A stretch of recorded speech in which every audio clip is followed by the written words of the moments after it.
بيبدأ الفيلم في ألاسكا سنة 1979، وبنشوف واحد حطاب اسمه كارل ماشي بعربيته، وفجأة الراديو بيشتغل لوحده، وبيشوف عربية زميله بتطير في الجو وبتقع، وبيروح كارل عشان يطمن على صاحبه، بس بيلاقي قدامه سفينة فضائية، وبيخاف كارل وبيحاول إنه يهرب، بس للأسف ما بيلحقش والسفينة الفضائية بتخطفه. وفي الوقت الحاضر بنشوف إسحاق وهو داخل مختبر في كاليفورنيا، وبتجيله رسالة صوتية غريبة من كندا، وبيحاول إسحاق إنه يفك شفرة الرسالة، وبيستغرب إسحاق لأن المكان اللي اتبعتت منه الرسالة ما فيهوش أقمار صناعية، وما بيلاقيش أي تفسير منطقي للرسالة. ده بالليل بتيجي لإسحاق رسالة تانية من مصدر مجهول، والأغرب إنها بدون محتوى. اليوم التاني بنشوف إسحاق وهو عند الدكتورة في جلسة علاج، واللي بتطمن منه على حالته النفسية، وبتنصحه الدكتورة إنه يسجل مذكراته في فيديوهات إن ده هيساعده جدا في العلاج. وبالفعل إسحاق بيعمل زي ما الدكتورة قالت له. وفي يوم وإسحاق بيسجل واحد من فيديوهاته وفي حاجة بتقع من السماء، يلاقي قوات الشرطة بتحوط المكان بسرعة. استخبى منهم إسحاق وبيحاول يروح علشان يستكشف الحاجة اللي وقعت، وأول ما بيقرب من المكان بيكتشف إن الحاجة اللي وقعت من السماء سفينة فضاء، وبيصورها إسحاق بالكاميرا بتاعته. بس فجأة بيلاقي كائن فضائي واقف وراه، وبيضغط إسحاق على الكاميرا بالراحة وبيصوره، لكن الكائن بينسحب وبيمشي، وبيحاول إسحاق يجري وراه علشان يصوره، بس فجأة بيقع إسحاق وبيغمى عليه. ولما بيصحى بعد وقت طويل بيلاقي نفسه واقع في مكان مجهول، ما بيكونش فاهم ايه اللي حصل. بص في الكاميرا بتاعته وبيحاول يفتكر اللي حصل، وبيحس بإحساس غريب في دراعه. بعدها بيروح على البيت، وفجأة وهو قاعد التلفزيون بيختفي من قدامه، وزي ما اختفى فجأة بيظهر تاني فجأة. ما بيكونش إسحاق فاهم ايه اللي بيحصل، وبيحاول انه يبص للكاميرا بتاعته ويخفيها، وفعلا بينجح انه يعمل كده. وفي اليوم التاني بيروح للدكتور علشان يطمن على الوجع اللي في دراعه، وبيستغرب الدكتور جدا من الإشاعة بتاعته، لأنه بيلاقي كسر في دراعه بس اتعالج بطريقة غريبة، وبيقول له إن ده مستحيل يحصل بدون معدات طبية، والأغرب إنه ما بيلاقيش في جسمه أي علامات جراحية. وتاني يوم إسحاق بيوري صديقه بيج الفيديوهات اللي صورها بالكاميرا بتاعته، بس للأسف بيج ما بيصدقوش، وبيرفع إسحاق الفيديوهات اللي صورها على موقع علوم الفضاء. والفيديوهات أول ما بيرفعها بتحقق مشاهدات كبيرة جدا، وبتتصل بيه قناة تلفزيونية علشان تعمل معاه لقاء يشرح فيه قصة الفيديوهات. يشوف إسحاق الفيديو وهو محقق ملايين المشاهدات، وبتجيله رسائل وتعليقات كتير، لكن معظم التعليقات بتكون مشككة في حقيقة الفيديو وتقول إن فيديو مزيف. ده بيروح إسحاق اللقاء التلفزيوني، وبتحاول المذيعة إنها تشكك في كلامه، وبتقول له يعني معقول أنت كنت في المكان اللي وقعت فيه السفينة الفضائية وفي نفس ميعاد وقوعها، وكمان كان معاك كاميرا علشان تصور بيها اللي حصل؟ انت مش شايف ان كل دي حاجات صعب انها تتجمع مع بعض؟ اذا كنت انت بقى مفبرك الفيديو ومفبرك القصه. قبل ما اسحاق يرد عليها بتنهي المذيعه البرنامج وما بتدوش فرصه انه يرد، وبينتشر الموضوع بطريقه كبيره جدا وبتتكلم عليه برامج كتير، لكن معظمهم كان بيشكك في صحه الفيديو. بيطارد الصحفيين اسحاق في كل مكان وبيحاولوا انهم ياخدوا منه اي معلومه. يبدا اسحاق يدور في الانترنت على اي حاجه شبيهه لقصته، يلاقي ان في حد حكى حكايه قريبه من قصته، وبيبعت له اسحاق رساله علشان يقابله. بعدها بيقابل اسحاق واحده اسمها ساره، وبنعرف انها صاحبه القصه اللي لقاها على الانترنت، وبيوريها اسحاق الفيديوهات اللي صورها، وبتقول له ساره ان الفضائيين موجودين حوالينا لكن مختفيين عن الانظار. وبتساله ساره اذا كان سمع عن الحادثه اللي حصلت سنه 1979، ودي الحادثة اللي اتخطف فيها كارل في أول الفيلم. وبتحكي له سارة القصة، وبتقول له الفضائيين خطفوا واحد قدام أصدقائه. وأول ما بيروح إسحاق بيبدأ يبحث على قصة كارل على الإنترنت. شوف كارل برنامج في التلفزيون بيتكلم عن فيديوهاته وبيقول إنها مفبركة.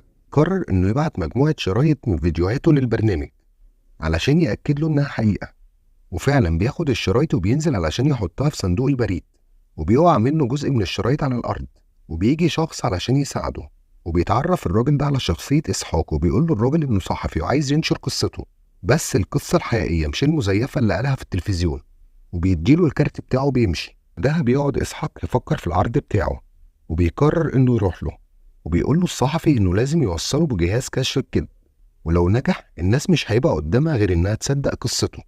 وفعلا بيوافق إسحاق وبيخضع على اختبار جهاز كشف الكذب، وبتطلع النتيجة وبيثبت الجهاز صدق قصته وإنه ما كانش بيكذب. فجأة بتظهر ناس جاية تقبض على إسحاق، وبيحاول إنه يهرب منهم، بس بينجحوا إنهم يقبضوا عليه.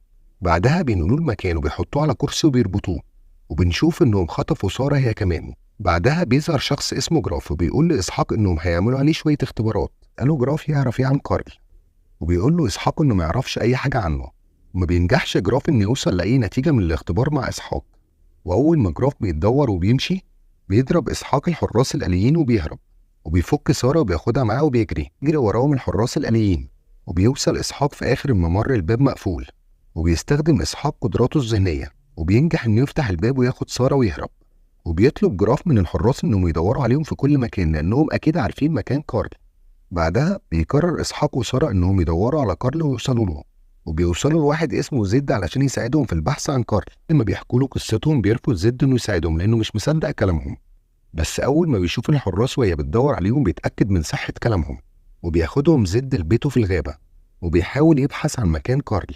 وبيفتكر إسحاق الرسائل اللي كانت بتتبعت له مش مفهومة، وبيقول إنها ممكن تكون ليها علاقة بمكان كارل. وبيكتشفوا فعلا إن الرسائل عبارة عن إحداثيات لمكان موجود في كولومبيا. وبيتصل إسحاق على كارل، لكن أول ما بيرد بيلاقي إسحاق بيناديله باسمه وبيخاف وبيقفل السكة. لكن زد بيهكر الاتصال وبيفتح الخط من غير ما حتى كارل يرد، وبيحاول إسحاق إنه يشرح له قصته بسرعة قبل ما يقفل الاتصال تاني. وبيطلب منهم كارل معلومات عن وكالة ناسا. بيدخل زد وبيهكر وكالة ناسا وبينجح إنه يجيب المعلومات، وبتستغرب سارة من المعلومات اللي طالبها كارل. بس كارل بيحلل المعلومات وبتكون عبارة عن اتصالات مع الفضائيين، وبيقول لهم كارل إن الفضائيين هيرجعوا تاني خلال أيام، وبيقول لهم إنهم ياخدوا بالهم من نفسهم ويتأكدوا إن محدش مراقبهم. وبيقفل الاتصال بعدها. وقت ده بيقرر إسحاق إنه يسافر لكولومبيا، وبيوافق زد وسارة إنهم يسافروا معاه. وبيكون جراف عارف إنهم رايحين على كولومبيا، وفي الطريق بيكون إسحاق وأصحابه في القطر. وبيكتشف زد إن في رادار معمول لهم خاصية التتبع، وبيعرف إن في عملاء جايين علشان يقبضوا عليهم. وفعلا لحظاته بيظهر 2 من الآليين في القطر بيدوروا عليهم، بس ال3 أقنعة على وشهم علشان يضللوا الآليين. والخطة بتنجح مع الروبوت الأولاني، بس للأسف الروبوت التاني بيكتشف إسحاق وبيضرب عليه نار، وبينجحوا هما ال3 إنهم يتعاونوا ويرموا الروبوت من القطر. وأخيرا بيوصلوا لكولومبيا وبيمشوا على الإحداثيات، وبيوصلوا لبيت كارل اللي في الغابة. فجأة لما كارل بيطلع عليهم ببندقية وبيقول لهم إنهم يوقفوا أجهزة التتبع، لكن ما بيكونوش فاهمين هو يقصد إيه. يدخل كارل البيت وبيجيب جهازه وبيوقف أجهزة التتبع، وبيقول لهم كارل إن بقاله سنين بيبعت رسائل للفضائيين وبيحاول إنه يتواصل معاهم. وأخيرا واحدة من الرسائل دي وصلت لهم، وبيكون زد مبهور بالأجهزة والمعدات اللي عند كارل، وبيكون مستغرب لأن كارل في الأصل كان حطاب قبل ما الفضائيين يخطفوه.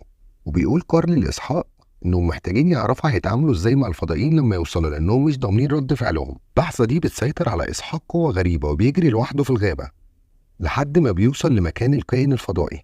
بعدها بيروح معاه الكائن الفضائي لبيت كارل، وبيتكلم معاهم الفضائي عن طريق جهاز ترجمة اخترعه كارل. لهم الفضائي إنهم بيدرسوا عالم الكون من زمان، لكن عندهم بعض الأسئلة اللي مش قادرين يوصلوا لإجابتها، وعلى رأس الحاجات دي أصل الكون.